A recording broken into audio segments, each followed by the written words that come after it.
इस संसार में हम मनुष्यों को विचलित करने की कई सारी परिस्थितियाँ आती हैं और हम विचलित भी हो जाते हैं।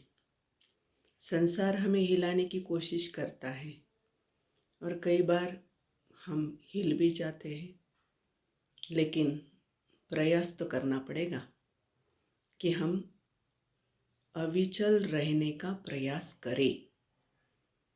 हमारा मन दोलायमान रहता है, उसे स्थिर करने का प्रयास हमें करना ही होगा। संसार में ऐसी कई सारे चीज़ें होती हैं कि जो हर समय हमें विचलित करने का प्रयास करती है।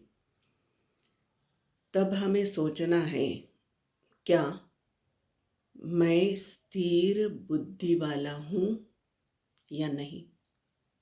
क्या मैं स्थिर बुद्धि वाली हूँ या नहीं?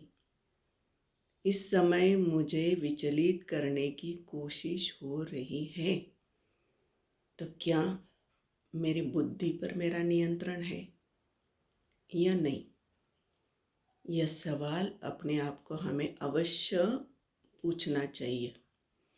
और ऐसे ही मैं आज सोच रही थी कि चलो आज हम इस पर ही विचार करें। तो मन में एक शब्द आया, स्थितप्रज्ञ। तो फिर स्थितप्रज्ञ शब्द जब मन में आया तो फिर याद आ गई भगवद गीता। भगवद गीता में भगवान श्री कृष्ण ने स्थितप्रज्ञ के कुछ लक्षण बताए हैं और मैंने सोचा कि चलो आज हम उस पर ही विचार करें कि स्थितप्रज्ञ किसे कहा जाता है और उसका प्रैक्टिकल करने का भी मौका मिल जाएगा। इसलिए स्थितप्रज्ञ किसे कहा गया है? तो स्थितप्रज्ञ कौन? तो पहली बात है कि स्थितप्रज्ञ वह व्यक्ति कि जिसने अपनी कामनाओं का, इच्छाओं का त्याग कर दिया है। पहला लक्षण ये है।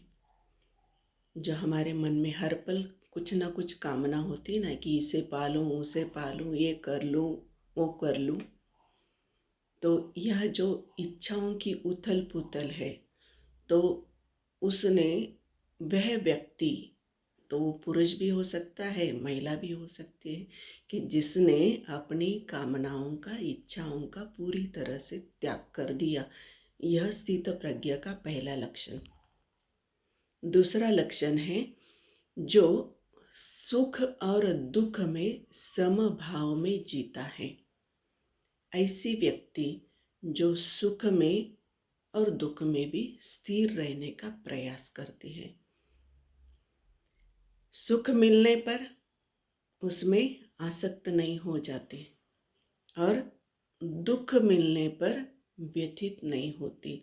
उसे स्थितप्रज्ञ कहा गया है। स्थितप्रज्ञ का यह दूसरा लक्षण है। तीसरा लक्षण क्या है? इंद्रियों पर नियंत्रण, सेल्फ कंट्रोल। तो हमारी इंद्रियों पर अगर हम काबू पा लेते हैं, कंट्रोल करते हैं, तो यह भी स्थितप्रज्ञ का लक्षण है। और आगे वाला लक्षण है स्थिर बुद्धि।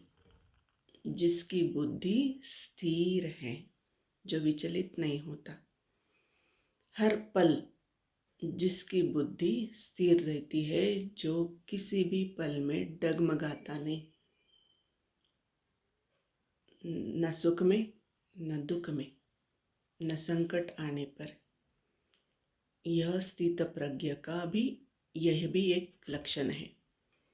और भय और चिंता से मुक्ति।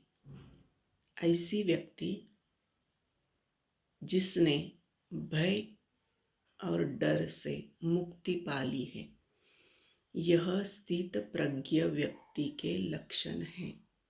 इन शॉर्ट, स्थितप्रज्ञ हम किसे कह सकते हैं? तो स्थितप्रज्ञ वह ज्ञानी पुरुष या महिला जिसने आत्मज्ञान प्राप्त कर लिया है।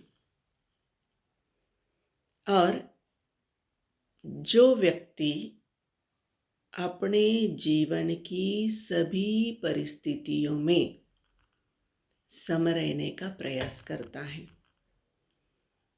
और अपने आप में स्थिरता यानी कि स्टेबिलिटी बनाए रखता है, उसे स्थित प्रज्ञ कहते हैं। तो आज हमें इसी बिंदु पर फोकस करना है, मुझे भी और आपको भी।